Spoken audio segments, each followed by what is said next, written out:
ఇలాంటి చంద్రబాబు నాయుడు గారు ఎప్పటికీ ఎంకరేజ్ చేయరు. నేను మిమ్మల్ని క్షమాపణ చెప్పండి అని అడగడానికి వచ్చాను అంతే. క్షమాపణ చెప్పిస్తాం, తప్పు చేశారు అని అధికారులు ఒప్పుకున్నారు, మీ స్వయంగా మీ నాన్నగారు ఒప్పుకున్నారు. కాబట్టి ఇంకాస్త ఎక్కువగా చెప్పేదాకా వెళ్ళం మేము అని చెప్పి గట్టిగా అడగడం జరిగింది. ఎందుకంటే మీరు చేసిన చాలా తప్పు.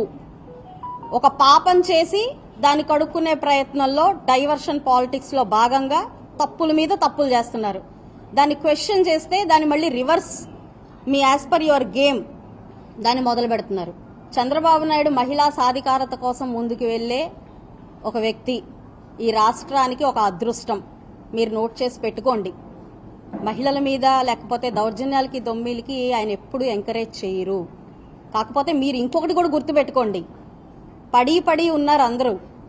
నేను పిలిస్తే రాలేదమ్మా, మీరు గుర్తుపెట్టుకోండి. కావాలంటే ఎంక్వైరీ చేసుకోండి. వాళ్ళందరూ నేను పిలిస్తే రాలేదు, రగిలిపోయి వచ్చారు.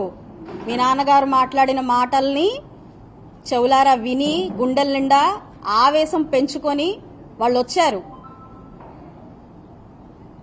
నేను క్షమాపణ నాకు చెప్పి తీరాలి అని చెప్పి నేను డిమాండ్ చేశాను.